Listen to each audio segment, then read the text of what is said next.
Doesn't know, I work with Eric. We share the same Zoom account, so I had to change my name real quick. But yeah, went to high school with Eric. Went our separate ways after high school, and then kind of rekindled everything back in 2021, and showed me the ropes, and now I'm here. Now I'm hoping with his Zooms, with the whole Discord, providing my 2 cents and helping people get deals in their respective markets. But yeah, this Zoom is only for basically if you guys have any generic questions or deals that you guys are working on specifically that you guys need help on.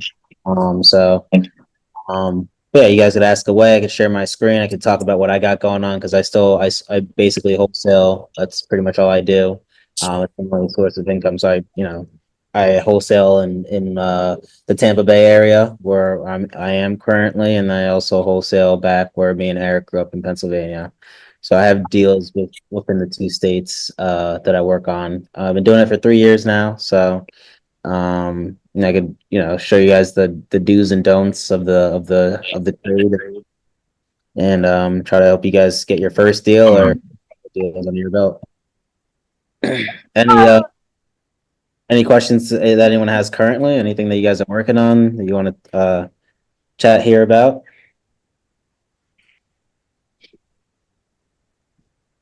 I also too host one-on-ones. So if you guys need any personal help, then we could set up a time and try to sometimes people learn with individual help or just with seeing stuff at firsthand. So it's rather than reading something, I'm definitely someone who's more of like a visual learner. So that's just how I operate. Most some people are the same. Let's see if there's I don't think that anyone maybe more people start joining later. Um well, all right, I guess I'll just chat about what I have going on. So essentially I was working a deal in Pennsylvania, like about like half an hour from where me and Eric grew up in Bethlehem, and it's basically a probate, and it's also a pre-foreclosure. For anyone who doesn't know what a probate is, that means like, for example, let's say if I had a property, and I was on the deed and I was married, if something tragic were to happen to me, then my spouse, who I married would, for them to do anything with the property, like sell it, they would have to go through probate for them to have a legal right to sell it. Because then at that point it'll be like a state of Terrell, blah blah blah. So that's what you have to do for anyone to sell your assets, things like that. It'll have to go through probate. So the way how that works. First, it goes with the spouse. If I pass away, it would have went to the spouse or the kids I had with the spouse, down to the parents and then the siblings. So that's kind of like working the family tree. So in this situation, it's I was dealing with the person who passed away was his name was David, and he was not married, so there's no spouse, and he didn't have any kids. So then next it would go to the parents, and he right now for on the parents his dad's no longer with us. Then it would go to his mom. His mom's name is Doris. So basically, I have to I got in contact with Doris, kind of setting everything up. She's a little bit older, so just kind of have to take things slow. But yeah, so Doris would have to be the personal representative of her son's estate. Sign the purchase agreement, and then sign the documents for her to to apply to be the PR, the personal representative of the property, and then go from there. And then obviously, it's probably probates are a little bit longer, it's a little bit more time consuming, but you could, it's worth it at the end of the day because sometimes you get them for a decent price. So most of the time, because there are situations for her, for his mom, Doris. I mean, she doesn't live in the home. She lives in a nursing home type of setup. So, there's no one in the house. The house is vacant. It's also in a pre-foreclosure as well. So, she has to do something before, let's say the bank takes it back and then she gets absolutely nothing. So, probably it's smart for her to do something now, obviously, to avoid that getting to that point. So currently that's one of the deals I have going on for myself. And it's usually that type of process takes about 2 to 3 months to complete. So it's a little bit of a, time consuming thing because you got to wait. Obviously, you got to file, you got to bring it in front of the court. You have a whole list of other, potential um probates that are, let's say, before you, so you gotta go through that list, and until you get to yours, and then they stamp the judge stamps that approval, saying, okay, yep, this one, I'll pass this one. This Doris could be the personal representative. You guys are good with the probate, and then we move on and get everything settled, go to the closing table, and then everyone gets, the funds get dispersed, and then the keys go to us. But in this case, since it's a pre-foreclosure as well, the bank, they already kind of locked up the property, so we have to go through the bank in that regard. But well, the bank is not in the business of, purchasing properties. They rather just get paid their loan that they lent out. And so once that gets settled, then yeah, they'll go about giving us the keys for the property. But that's really all they care about. As long as, they pay off, as long as their loan gets paid, they could care less. Any questions on probates or pre-foreclosures? No, Uh, I got a question. My yeah, name Tariq. how you doing? Hey, how you doing? I was just seeing. So, how do I find the LAO? I find that with at times the MAO with the to the LAO. Um, I'm not sure what LA, you mean ARV? Like, how do you find No, that? yeah, the ARV. My fault. So like the least amount of. I mean, the least. What is the least amount of Yeah, offer? yeah, ARV is the after repair value. That's what that stands Right, for. right. But I'm Um, saying, no, how do go you ahead. My find fault. how do you find the max allowable offer, the MAO? And then the least that I can offer too. Yeah, So, so how that works, I mean, I guess I could just, kind of show you an example here, hopefully. So let's all right. say, I'll try to find a property first. Let's say if I find a property and I'm looking, it looks beat up, blah, blah, blah. I'm trying to find a comp that looks fairly similar to that property. Um, let's say I see something listed for, I don't know, 200,000. And I'm looking for comps of that similar 3 bedroom, 2 bathroom home that looks beat up that I'm currently looking at, and I see that the after repair value is 300, and I know it could, if it's all renovated and stuff, it could sell for like around 340,000. So then you would have to do 340,000 times, zero point 0.7 or 0.75, because zero point 0.7 means a 30% return, return on investment, or if you do a 0.75, it's a 25% return. So let's say we do, just, obviously I'll try to find an example, but let's say I'll do it with you on the calculator. 340 times 0.75. That gives us to 255. And let's say the home needs about 40,000 in renovations regarding to say the roof is fine. The roof is, you really only have to worry about roofs if it's like past like 10 years, I would say. But let's say the roof is like, 5 years old, doesn't need a new HVAC system, water heater is good, blah, blah, blah. Just only like basically paint, carpet, like flooring, kitchen, bathroom. Let's say it's like $40, $40,000. So you subtract 255 minus the 40,000, we get 215. And let's say you want to make a fee for yourself, whether it be like 5 or 10,000. Let's say you want to make 10,000 for yourself, subtract 215 minus 10,000, then you're at 205. Then the max allowable offer is 205. Obviously that's incorporating your $10,000 fee. Let's say if you wanted to make a little bit less, let's say you wanted to make 5,000, then you could probably go up to two ten, but that's how you would run that whole formula. Does that make sense?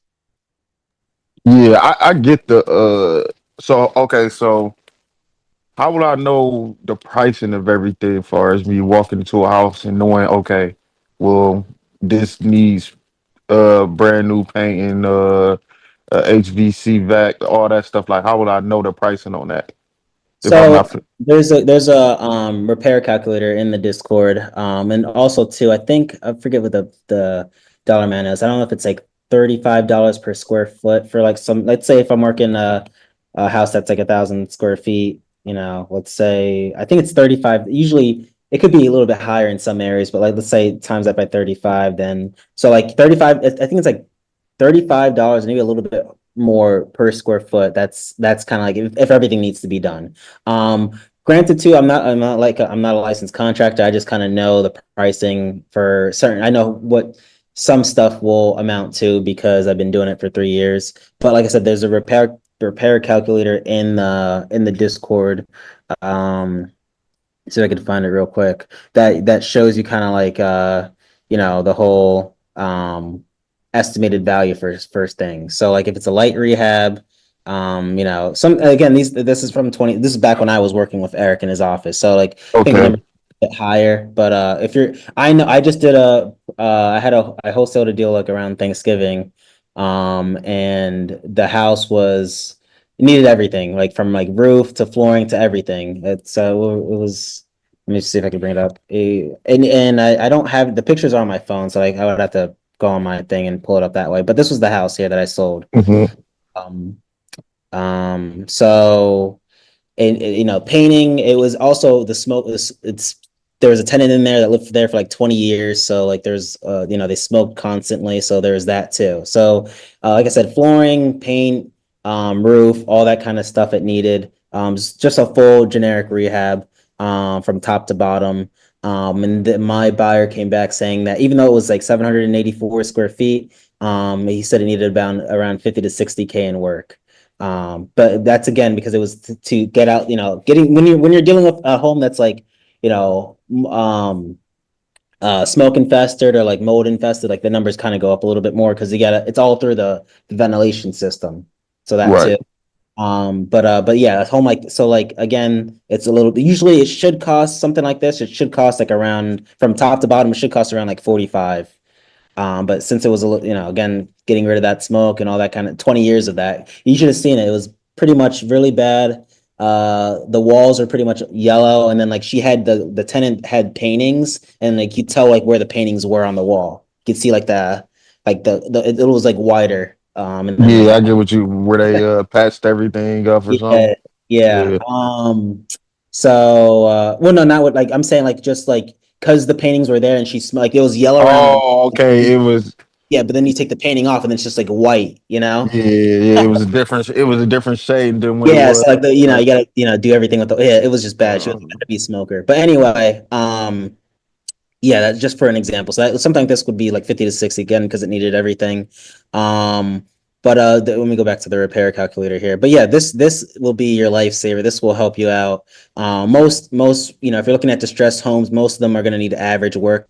The only time it really gets heavy is when like there's holes in the wall, things of that nature. Like an average flip is just like just cosmetics, just putting lipstick on a pig type of thing. So paint, flooring, kitchen, bath, and then you're done. Relist it, and then make your money. But if it's heavier stuff like roof or fixing holes in the wall or the ceilings, what else? I mean, just heavier, just heavy. That's not really common, yeah. that type. So okay.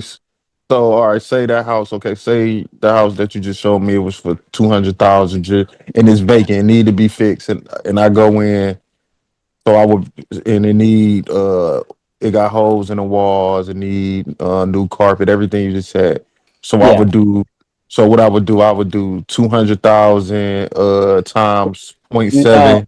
Point, no. So what you would do is you would want to find the ARV of this type of home, this style home. So this was I mean I pretty since I worked this deal since I sold this recently. I mean I the ARV at the time I think it was like 330 or 340,000. So let's call it 340.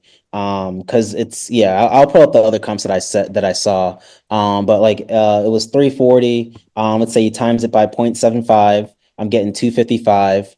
The guy told me it needed my investor told me it needed about like 50 to 60. Let's say we bring it down to 50.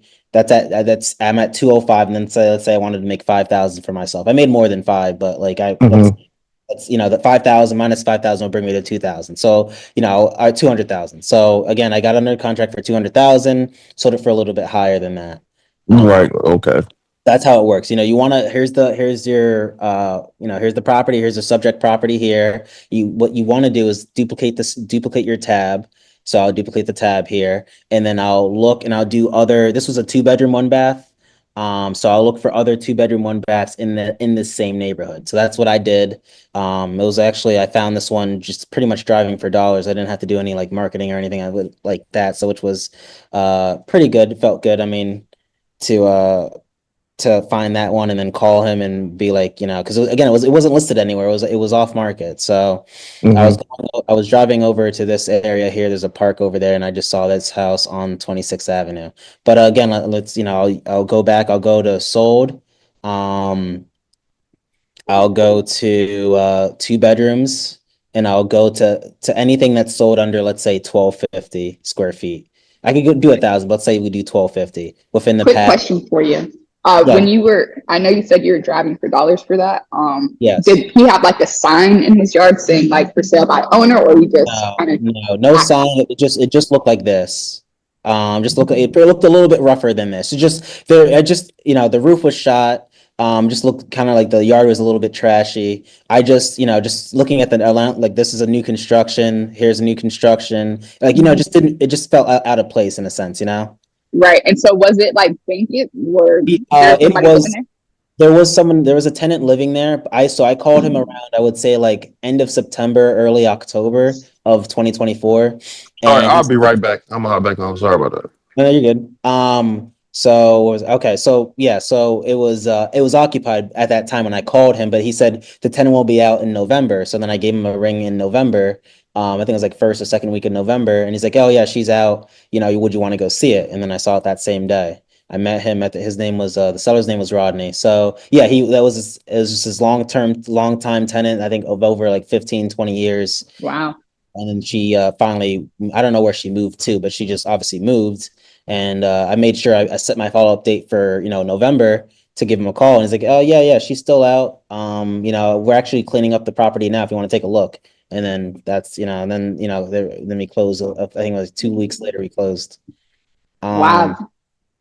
so yeah, so I mean, like I said, it just felt like out of place. You see that like this was new construction. I forget when these were built, but obviously a little bit newer. You could just tell it looks, it was just out of place compared to these other houses.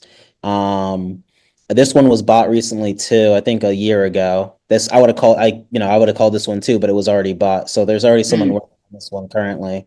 But yeah, I mean, I do uh, have a question though. yeah, go ahead.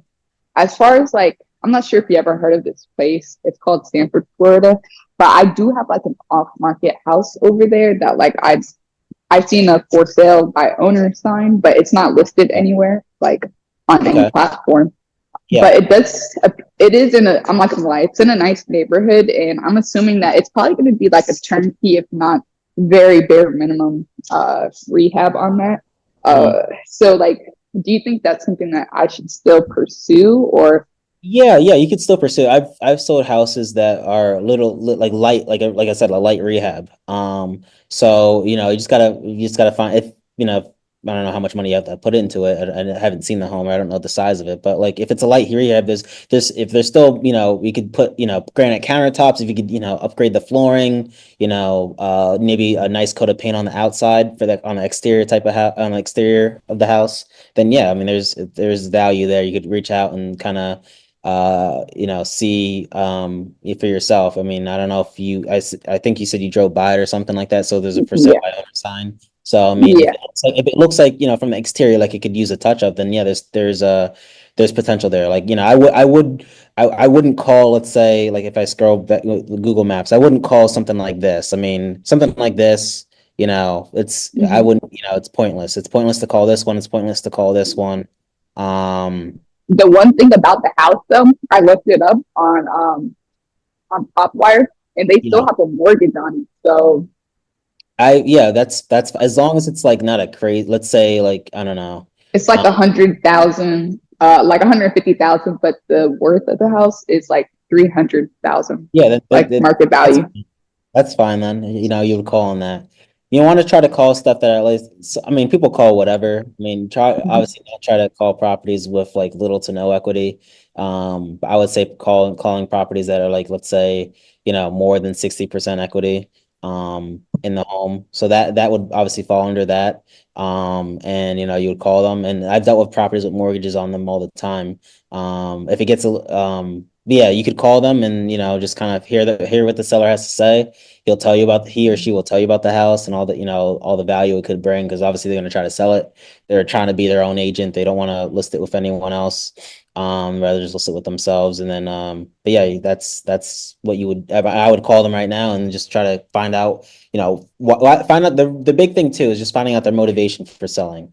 So like when I talked to this guy Rodney for this property here, I mean, he just told me that, he's just tired of managing it. He basically had his son kind of manage it for him, and his son kind of got tired of managing it for him because he lived like 2 hours away. So like, Um, yeah, he just got annoyed of having to drive there and all that. And Rodney was a little bit older as well. So yeah, so he just wanted to sell this one. So that's what we did. But once you solve someone's problem, the value exceeds the price. Because I mean, if I recorded the call, you would hear him, on the first ring, telling me what he wanted. He wanted like 250 or something like that mhm. for this property, but I had to talk him down to 200 to make something happen. So once he saw me, and everything went a little bit more smoothly because he met me in person when he told me to when he told me to stop by. Because even then he wanted to be like 2.25, but then I dropped him down and more dropped him down more in person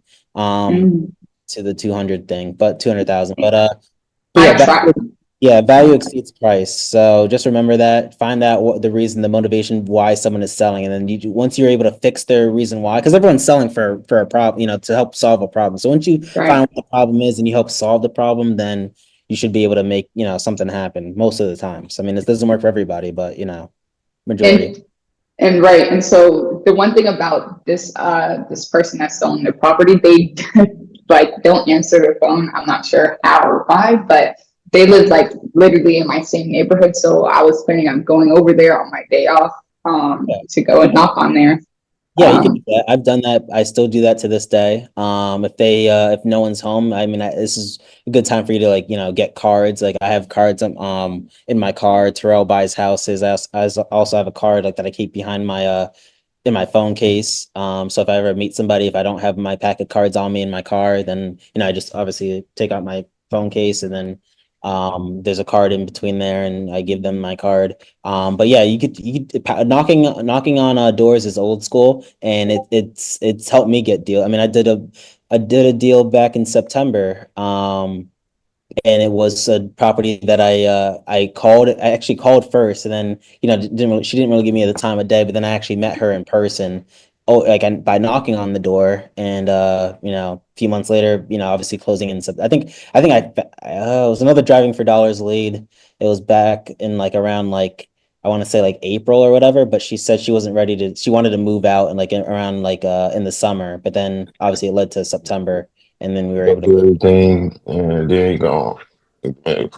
But yeah. So And so do you think like just based off, I mean, of course I don't have much information on that property, but do you think that would be something that I could potentially wholesale? Because I'm just looking to wholesale to investors until like I, start yeah, because actually doing it deals. doesn't always have to be a crazy big rehab for you to call on a listing, or for sale by owner, or calling an off market lead. Off Okay, market and property. then It could be like a light rehab. It could be something that investor, because there's buy and hold investors, there's fix and flippers, there's new construction buyers that buy land, or they demo houses and build new construction. So like there's most of the times there's always a house for somebody. So okay, again, like if they could just put like, let's say 15,000 in it, maybe updating the kitchen, maybe a new coat of paint on the exterior of the house, and renting the property out to a tenant, that they're willing to do a long-term investment. There you go. So you just got to make sure you run your numbers accordingly, and go from there. Sometimes right. if you're dealing with let's say to find a buy and hold investor, sometimes people buy sometimes people do like the 1% rule. So like if they know they could rent it out for $2,000, and they're okay offering 200,000. You know, Oh that's wow. that's how the rent rule applies. You could like you could look up more if you type in like, I don't know, 1% rule. in real estate, kind of show you, everything. Um, so monthly rent should be at least 1% of the total purchase price, including cost. Mm. But yeah, that basically, like I said, if you could rent it out for 2,000 or a little bit more than 2,000, then yeah, the percent rule will apply, and they don't really have to worry about, because if you're flipping it, you're looking for a quick 3 month or 6 month process. If you're doing a long-term hold, then yeah, you would want to use the 1% rule. So I mean, maybe that could work for you. And Okay. so So just that would be like pretty much like, I know I don't have a lot of information right now, but like kind of like just offering him around like the max like 175,000 or something like that, and then and then like assigning it to an investor for like 200,000, so I can make like a 25,000 assignment fee. yeah. So Okay, and it's and also since yeah, and it's also and look for another thing that could help you is looking for investors who bought in the past like 6 months or past year in that same neighborhood. okay, I like to call it like reverse engineering the deal. So once you know what your buyers/investors are looking for, what they're okay buying, then it makes your job a whole lot easier, because then you'll know, like, oh, I know Chris will buy this from me. Oh, I know Dan will buy this from me, because you talk to them and you know what they are looking for. So you kind of like look for that. And once you find something, you already know where typically someone like themselves would have to be at, and then go from there. okay. And then one last question. And so, being that this city is not like a big city, like it's like 30 minutes from Orlando, do you think that that would be like problem at all?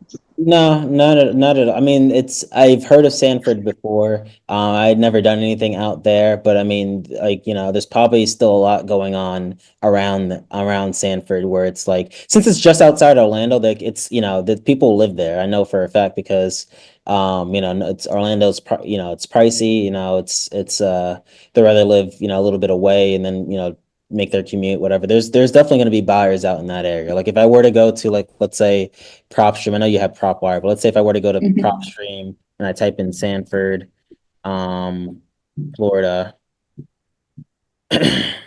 and you could see there's 36,000 properties in Sanford, Florida. There's 8,000 cash buyers that were there. Um, Wow.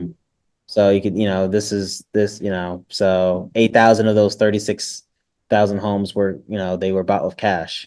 Sometimes some of them are investors, some of them are not investors. Let's say you do the filter, you go to property details, you go to residential, you want cash buyers that bought residential single family homes. Let's say under their LLC, we'll do that. We'll go to owner information. We'll go to let's say years of ownership. We'll put it like at 1. So like they probably are still working on their flip. I don't want to look at anything that was, let's say, past 5 years or whatever, past 1 year. So people that bought within a year ago, and they bought it in their LLC, INC, whatever. So we went from Mhm. 8,000 homes to 41. So 41 properties that were bought with an LLC or an INC or whatever. And they bought residential single family homes within the past year. So we went from 8,000 cash buyers to 41 cash buyers. Wow. And can I pull a list on that, or do I have to be You could pull, subscribed? yeah, you would have to pull. Well, I mean, for PropStream, I mean, I pay for it monthly. So like, I'm not sure for PropWire. I think you could pull a list, yes, but you might for skip tracing. I think they charge you for prop if you're using PropWire. PropStream, Oh same. yeah. So like, I could pull a list, yes, but to skip trace, I would have to either I could do it individually by going on True People Search, or I could pay 12 cents per skip. So, if I do, I don't know, 12 cents times 41, I don't even know what the math is on that, times 41. That's Like $50. Well, yeah, $4.92. Oh, my bad. I was way over. But Okay, and yeah. so, and then you're also a cash buyer though, right? Like you're an Yeah, investor. I would have bought that property myself, but it was a little bit higher than I wanted. I wanted to be like around like 185 to then work on it myself. But I'm looking for stuff that is kind of close to where I live. I live in St. Pete. So I want to, like, if it's like at least like, 30 minutes away, if it's a decent price, then yeah, I would be interested. Okay, well, maybe later on today or sometime during the week we can hop on a call because I am trying to build my buyers list up here. Gotcha. Yeah. So yeah, I'm looking for homes. I would prefer them to be block homes. So not wood frame, because if it's a wood frame, then you have to deal with termite damage and hurricane. So like block home is just a better, you want to just look, that's what I'm looking for. Just more structurally sound. And but I mean that's pretty much my only requirement really. I don't want to go like past like, before 1950 or anything like that. But yeah, that's yeah. And what? Okay. And what's your price range? I would say under like 250 purchase price. Okay. And what about the your return on investment? What are you looking for? I would try to get the most as possible, like anywhere between 25 to 30% return. Okay. I would prefer 30, obviously, but Right.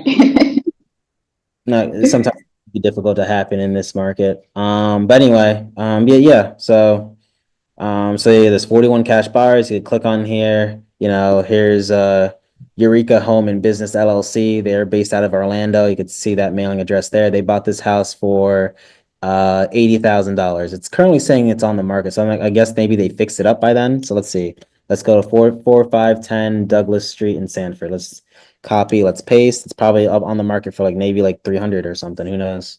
All right, so 239. So they just renovated the home. You could see. So, I would definitely they listed it 10 days ago. So, like I said, it was bought for 80,000. We see that there. They bought it for 80,000 in Wow. October, October 2nd, 2024. So they on the market 2 months later, pretty much, or 3 months later. Wow. So, that's how this is an active buyer. I don't know we don't know what it looked like prior unless we go to Street View here. We go to Street View. This is the house beforehand, right here. So, they definitely made it look a little bit more presentable. So, and you can see that they fixed up the driveway, they cleared out all the bushes and stuff that were there. So, obviously you could see there's 15 photos here. Looks like the floor, new cabinets, fridge, stainless steel appliances. They got the recessed lighting up top, flooring, paint, so it looks all nice.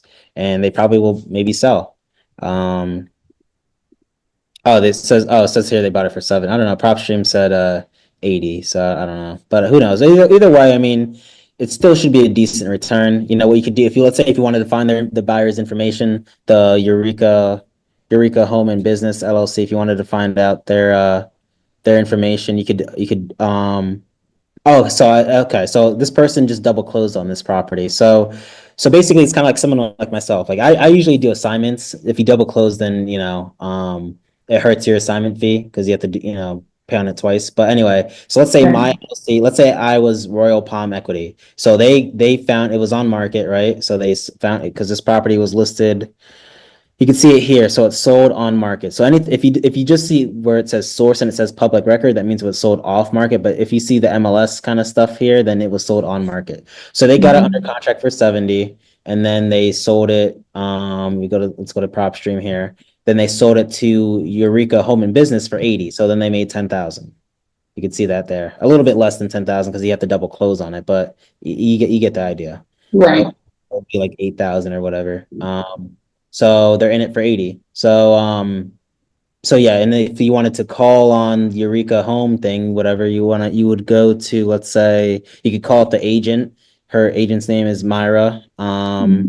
And you're like, "Hi, Myra, blah blah blah. I see that your home is on Douglas Street. Were you representing the flipper of this property?" And it's obviously going to be a yes. But then just obviously try to find out their information. Would they be interested in other potential flips in that same area? And most likely Myra, the agent, will say yes. And then go from there. Okay. But yeah. Thank you. Yep, no worries. Xander, you have something in Salisbury? Yeah, I have this one property that an agent sent me. I was just wondering if you could help me double check my offer in ARV. I Gotcha. I had a 250 ARV and around a 60K rehab. The agent had a 275 to 300 ARV, same rehab. Um, I came up with an offer of 105, but they countered at 120. And with the agent's numbers, the 120 worked, but with my numbers, it was a little too tight. Gotcha. Um, yeah, 60 could possibly get it. I mean, needs everything. I wouldn't be surprised if this is leans closer to 80. I mean, because it's you got to do you would have to do a lot here. I'm not sure about the roof. Roof looks like it's needs to be replaced. Yeah. But it's just since it's a bigger house, since it's 2,300 square feet, like it could possibly go a little bit over the 60 grand. But anyway, let's try to look at the ARV here and see what we could get. Let's see.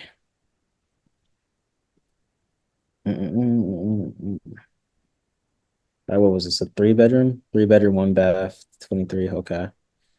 All right. So let's look for other three bedrooms in the same area under, let's say, 2,500 square feet. Within the past year. Let's see what we got. All right. So not much. I mean, let me go high to low here too. All right. So obviously we can't compare to this. This one's a whole, it looks like a bi-level home here. Here's a Cape Cod. I mean, we kind of like are just, I think are we two floor? Yeah, it's weird. So like there's one level that's on like the same level as the road, but like Yeah. there's like another story under it. All right. So It's it's a weird weird layout. setup. Yeah, weird layout, it looks like. So it's just, obviously we can't compare it if, for anyone trying to comp for the first time, find ARVs, we can't compare this. I mean, even though the pictures are really not the best, we can't compare this type of home to this type of home. It's just, and also, another thing too, like we want to look in this same area here around Sailor's Lake. But anyway, uh tough to say. I mean, there's really not like, I could see like it could definitely because I mean I'm assuming this 270 was renovated as well. Let's take a look here. Um Go a little bit closer. Hold on. So yeah, probably 250, 260. I mean, this one looks actually this one wasn't okay, this one was dated. So I mean, hmm.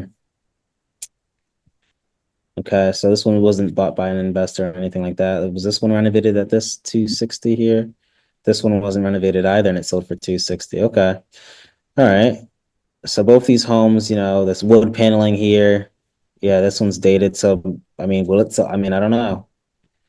Maybe it would sell more. I mean, we do have more. Like this one sold for 260, even though it was a little bit south of where we are. I mean, we're in the same area here. But oh, I know exactly where this is. Oh yeah, this is okay. What was I gonna say? So yeah, I mean, it probably maybe would sell. I mean, we only have one bathroom, so we have the square footage. So like, it's probably right in the 260 range. We only have one bathroom. I don't think I think we could make it a little bit. We could definitely make another bathroom. I'm not sure the layout, how it flows or whatever, but we could call it the 270. Let's say we just don't see anything to justify anything higher, really. And then this one could probably be closer to like an 80K rehab, just with how everything looks from exterior to interior. It looks like a lot of work that would need to be done here. I'm not sure if it's on like a busy road too. It looks like it is kind of. Well, I mean, not that it's like. I guess it's not really on a busy road, but I mean, I don't know. Let's see here. Back to listing.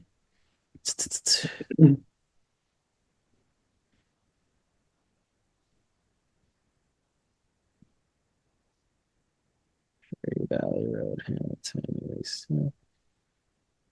I mean, yeah, I mean, yeah. All right. Let's call it 265. Let's say 265. So 0.75, we're at 198. I mean, I really think this would be closer to like an 80K project. 118, 750, and then let's say $10,000 fee. So I would say don't go more than 110 on your offer. Anything under 110, you should find somebody. Maybe at 115 or maybe at 120. Obviously the the least the better. But yeah, I think 265, 270 is a good ARV. I know we are bigger, and like I said, this one was 2,000 square foot, and it wasn't updated. This one was 1,600 square feet, and it didn't update. We don't have any other really comps we could really use. I mean, this was 419. This is all the way over here. We can't really. This one was Yeah. looks like a new construction. I'm not sure when it was built exactly. 2006. We were built probably in like the 70s in that area.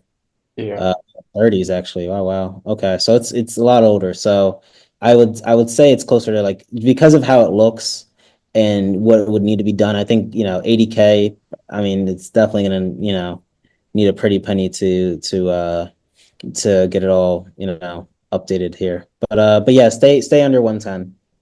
Okay. All right. Perfect. I appreciate your help, Terrell. Thank you. No worries. Any other questions, guys, that you guys have? Got another 15 minutes here on the Zoom. And like I said, if you guys need one-on-one help, just let me know. Try to provide. I mean, I know me and Eric share the same Zoom account. I just use Eric's account, but just reach out to me on Discord and try to set up a time. My schedule's pretty open. Before or anytime after 5 is usually not good for me. So anytime before 5 is fine. I'm just kind of here, just making my calls, doing my own thing, working on my own deals. But I'll make time if I have to. If you guys want like a one-on-one. Um, and for Xander, just let's say for example you don't even get that. Let's say they accept a higher offer. That's fine. Just try to. My next step is like seeing if that potential buyer put money down. If they did put money down, whatever, can tell them congrats. But try to say like, hey, look, I'm looking in for homes in that same area. If you have anything in the future, that you plan on listing here soon, I'm just let me. I'll take a look at it right before you list it. So see if I can make anything happen. So Right. you get because obviously that agent told you about this one, but it's already listed. But there's Mhm. like I think it's like 1,800 views already in the past 5 or whatever days. So like you would want to try to hopefully they send you something that hey, I'm planning on listing 123 Main Street in Sailorsburg, and they tell you about it, and maybe have a few pictures before it even goes live. So you're able to beat everyone to the punch and make an offer, and hopefully get that move before it goes live. Definitely. Yeah. Alrighty. Let's see here. Any other questions, guys? Let's see.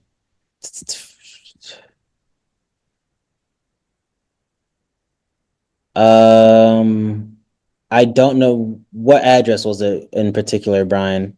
I'd like your help on one of the ones we messaged each other about on a while back. I mean, I look at a lot of properties, so I'm not sure which one you're referring to. Just put it in the Discord, or not the Discord. You put it in the chat, and I'll pull it up. Um. And today's a good day to call, guys. I mean, some people have off today. You could definitely reach out to a few people, whether it be like, sellers or agents, and just see, what I'm gonna do. Reach out and see if I can make anything happen here. So you do think today would be a good day to call like agents and homeowners? Yeah, I'm gonna do that after this. So I have a few on my list to call. I was driving to this one spot in St. Pete, and I saw this one house that looked pretty distressed. It was right by a home that was listed for sale, so I made a note of it on my notes app while I was driving, and I plan on calling that today because I'm not calling the house that was listed for sale. I'm calling the one next to it because the one next to it had overgrown grass. It looked obviously 100% vacant. So yeah, I am definitely gonna call one of those. That's gonna be on my list. And I have a few others today and a few other deals that I'm already working. Like I have somebody. Let me actually call him now. He's basically he lives in Pennsylvania, but he's in I guess the Clearwater area because he has another house there. I think it's like a condo or something. But he was saying that he wanted to meet me in person in Clearwater. So he said call him today or tomorrow. So I will give him a call today. I think what's his name, Jerry or something. Let me see. So I'll call him now and then be like, see if he has let's see if he can talk, see if he's willing to meet me later today or tomorrow. this is gonna be the type of person that, okay, so he didn't, all right, so he forwarded me. So I will, I'll just leave him a message. I know he told me to call him today. Hold on the line. I'll just tell him, call me when you can. Might be doing something. Okay. Wish he did answer so you guys could see the live call. Yeah, he said, sorry, I can't talk right now. All right, so I'll say no worries. Call me when you can. Yeah, I know he's fixing up his condo or whatever, but yeah, I probably will meet him later today or tomorrow. He said he wanted to grab a drink. Sweet. So yeah, that could be something, you know. Usually when it's, you know, it's always hard to do. I mean, it depends on how you present yourself on the phone, but like most times to get a deal to convert, you would have to meet this, you know, the person, especially with an off-market deal, it's beneficial for you to meet them in person. There are times where I do virtual, you know, wholesaling in Pennsylvania. I don't live there anymore. So it is at times could be difficult to kind of, you know, make it move on to the next step type of thing. So I had that happen to me today. I mean, I basically it was a probate that I was working. It's in Bethlehem, Pennsylvania. I was talking to the heirs. I was talking to the heir of the property. She's a little bit older. I think she's like 60, 70 years of age. Over the phone, she felt fine, but then, you know, I didn't meet her in person today. The appointment was for like 10 o'clock. She met my partner Dan. The whole thing didn't go. It went okay, but the way how I was working this deal, since I've done deals with Dan in the past, he's one of my buyers. He you know, so he had the purchase agreement there for her to sign. She just didn't feel comfortable to sign right now. She wanted to get a second opinion from, I guess, an attorney to make sure that she's able to sign, essentially. So she was like, I want to hear from Karen, my blah blah blah, and I hope. I mean, I don't think Karen might get back to her today because it's a holiday, but maybe tomorrow. Then Karen will be like, you know, tell her that she's good because I already told her. I told the person's name is Doris. I told Doris that she's good to sign.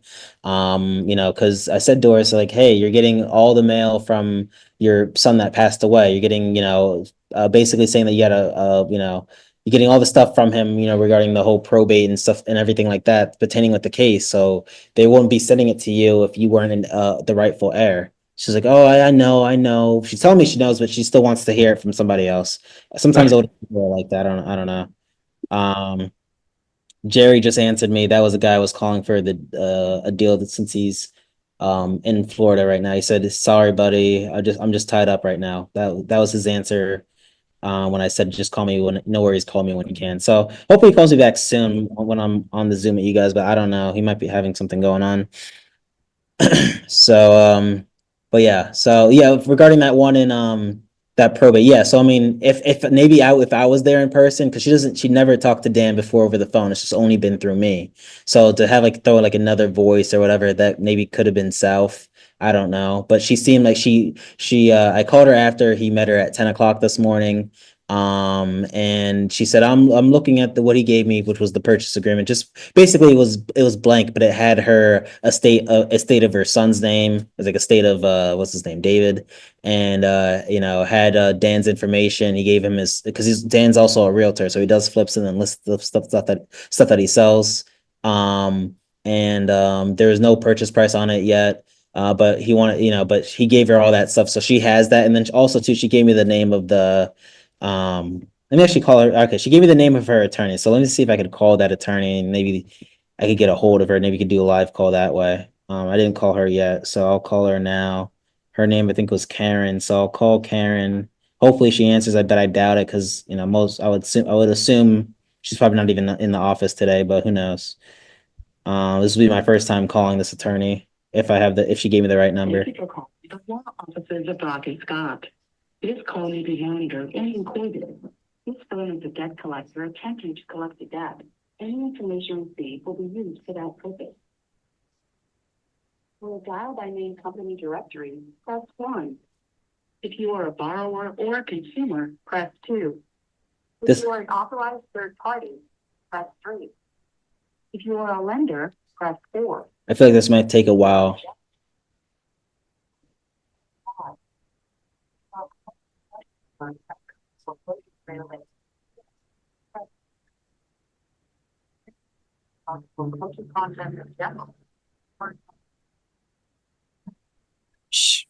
I feel like she gave me a generic number, but there's like a whole list of I might have to make this call a different time because it's not like a direct number to her. It's just like to a whole. Directory using voice. Please say their first or last name. To search using the keypad, enter the person's name you are trying to reach, followed by pound. Karen Schwager. I think you said Karen Schweiger. Is that correct? Yes. Say yes or no, or press transferring your call to Karen Schweiger. All right, let's see.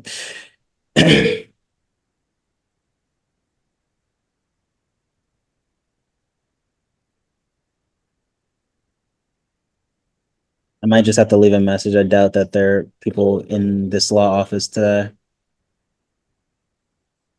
I called my one attorney. His name is Zach. He's one of the attorneys I use in Pennsylvania. You have reached Karen And Schweiger, he's not in the Associated office Attorney today. in He's working from home. Department with Brock and Scott, PLLC.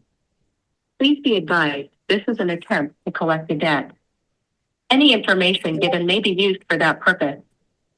My office hours are generally 7 a.m. to 4:30 p.m. Please leave a message and I will call you back as soon as I am able. Thanks. Please leave a message after the tone. I'll just leave a message. She'll probably call me back tomorrow morning.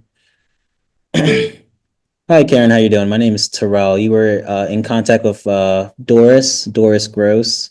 Just give me a call back when you get a chance. Again, my name is Terrell. You can reach me best at 570-460-5994. Looking forward to hearing from you. Thank you. Yeah, so all right, so I left my voicemail. So hopefully she'll give me a call back tomorrow.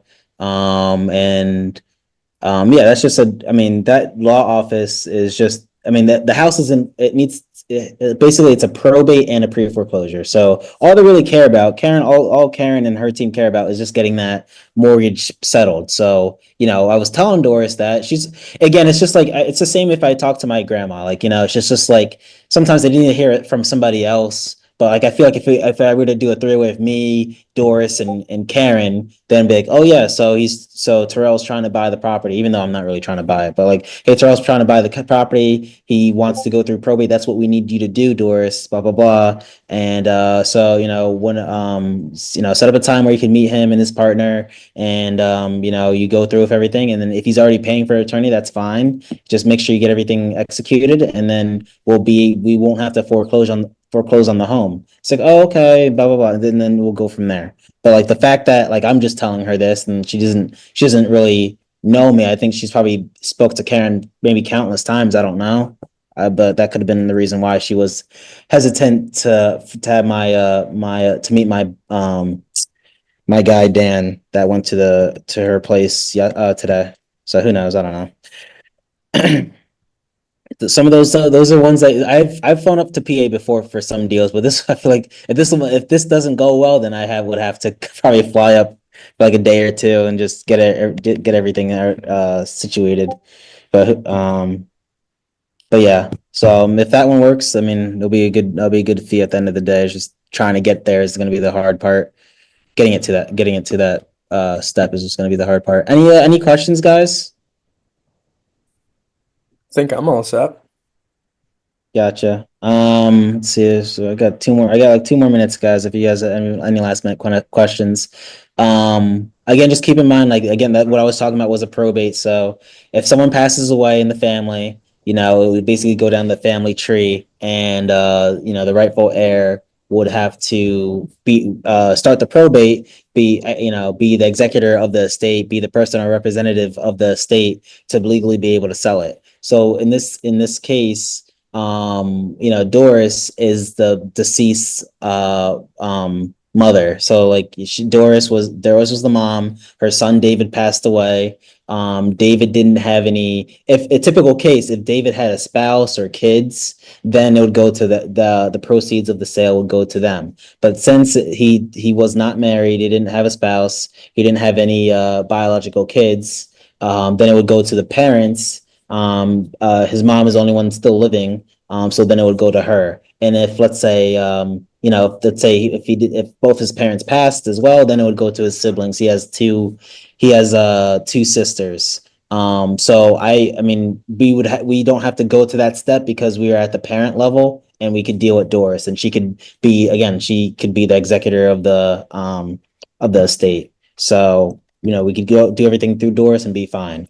If there was, let's say if there was hypothetically a will, which I mean, Doris already told me there's not a will, there's no will in place. And if the will deeded the property to someone to so-and-so, then we'd have to go through them. Because that there's a will in place, clearly stating that, 123 Main Street, David's, personal home will be deeded to, XYZ. Then we'll have to go through, we'll have to follow what the will states. But since there's not a will state, it goes through the whole, there's I think it's called something like, I think testate. There's there's some term for it where you have to go through the family tree, which I'm trying to explain to you guys right now. So again, spouse, kids, parents, siblings. So remember that. In this case, David was not married, didn't have any kids, goes to the parents.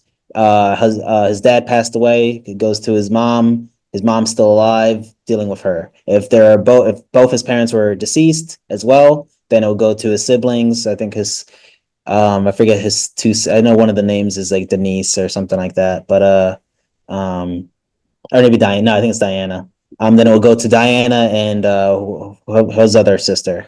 But yeah, so that's where we're at. So once you figure that out, I've done in 3 years of doing this. I think I've done like 6 or 7 probates. But once you figure out the whole process, it's pretty cut and dry. And yeah, as long as, the last probate I did was back in September, so a few months ago. Basically, she was the deceased's daughter. So her dad passed away. The house was located in St. Petersburg. She lived like 2 hours north of St. Pete, so she had no ties to the property. She knew about the property, but never been there, things like that. So when I was talking to her, she obviously was the heir of the estate. We went through that whole process with my attorney that I have here in St. Pete. Is my attorney Tom. We handled everything like that. It took like it took like roughly 3 months, I think. And then we closed. She got paid. All the money went to her. I got my fee, and then my buyer it was a house that was burnt down, and half of it was burnt down or whatever. So the buyer is looking to demo the house and build new constructions because there's new construction all over in that area. But yeah, so like I said, probates are pretty easy. The reason why I like going after probates is because not many people do. It's one of those, it's like, let's say like probates are getting called on less than, if you're looking for off-market properties, probates are getting called less than, let's say, homes with high equity or like absentee owners, because no one really wants to sit and have to deal with, sometimes there's a few hoops that you have to jump through. But once you figure out if you have a decent attorney and you figure out that whole process, then you'll be fine. And most attorneys, they'll take their fee at the end of the settlement. So like, and that's something that that your buyer would be responsible for. At the end of it, it'll just get paid at settlement. Just get paid just like how the buyer is paying you for your assignment fee. So just remember that. So I think in total, I think the if I remember correctly, it was like around like $5,000 or whatever. So like I never had to pay that. That was part of the buyer's thing. To pay, and buyers are going to be fine because if you get the property for a decent price, they don't care what they pay. There's people who pay $30,000 assignment fees. As long as they're still getting a good deal that they wouldn't be able to get on market or whatever, then they're okay with that. So yeah, any questions on probates, guys? And so it's not about probate, but I was wondering, so when I get my first property under contract, should I make like the inspection period like 14 business days? Is that too long? Yeah, I would say general speaking, like maybe 5 days. You have a deal within like day 3. So like making it like 5 days, that gives you enough time to move the property without it being any problem. If you have buyers, you have a decent buyers list in that same area, it shouldn't be a problem. If you haven't sold it, then that means they're probably priced too high, or you might need a little bit more to update your buyers list. Maybe you get a little bit more buyers in that area. But yeah, 5 days is relatively that's decent. If you do 14 days, I mean that's just kind of like, if you're not able to move, you're just kind of wasting everybody else's time. You're wasting Right.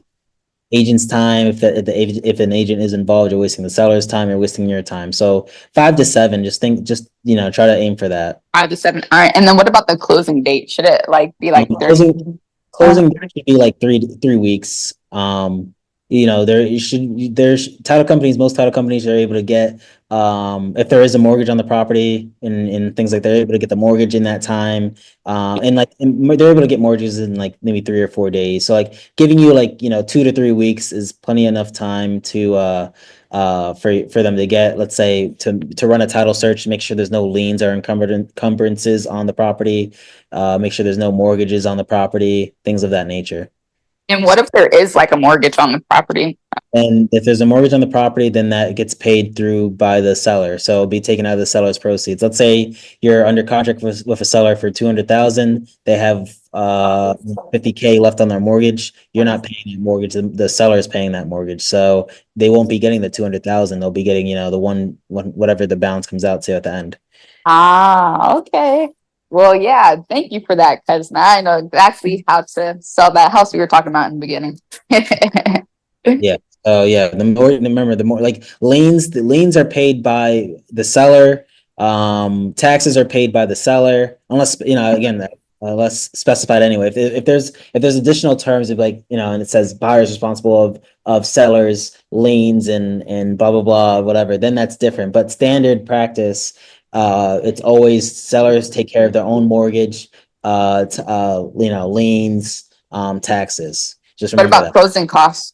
Yeah, close unless you specify, yes. Sometimes people like doing like buyers like being like, oh, I'll pay for your closing costs too. Then the seller's closing costs will then fall under the buyer side of things. But Yeah, if because it's not specified, then the seller has their closing costs, the buyer has their closing costs. all right, and yeah, because I'm in Hold My Hand wholesale as well, and I'm pretty sure Richard says that they take care of the closing costs and everything like that. So I just wanted to make sure that I Well, wasn't.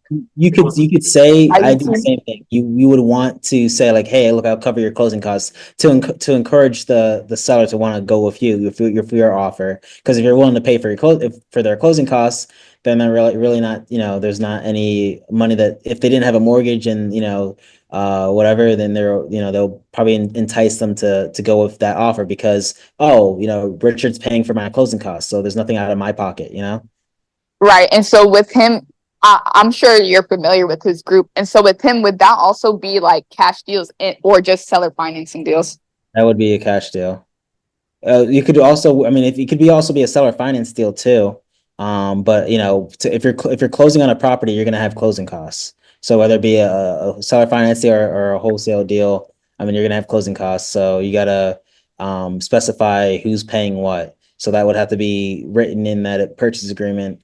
And then maybe in the additional terms saying that buyer, let's say in this case Richard, is responsible of paying so and so's closing costs, so and so's whatever, in the in this transaction. And then so the title company knows to, when they run the settlement, start working on the settlement paperwork, that they know that everyone's going to be paid accordingly, everyone's going to be billed accordingly. Okay, yeah, that's awesome. I appreciate that. Yep. Any other questions, guys? No? Okay. Well, hopefully you guys are able to learn a thing or two. My next Zoom would be on Wednesday, at same time, 11 to 12. Looking forward to seeing you guys there. And in the meantime, make a few calls. Today would be definitely a good day to call. Some people are, majority of people should be home for the holiday, MLK Day.